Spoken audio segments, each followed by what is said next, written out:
Embaixadora Timor-Leste do Japão, Maria Teresina Veiga Sateten, sidang ia plano fom, vai ser continua serviço na embaixador anterior halauna.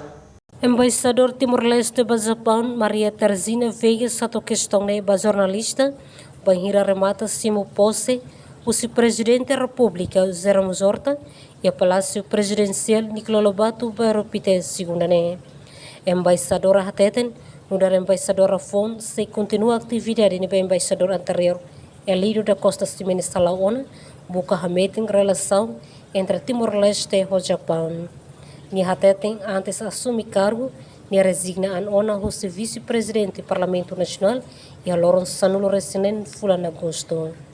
Ni Hateten, infelizmente, a cara calacoi presidente do Parlamento Nacional, que a vice-ida, mas assume filafale urgência também adianta para o vice-parlamento FON.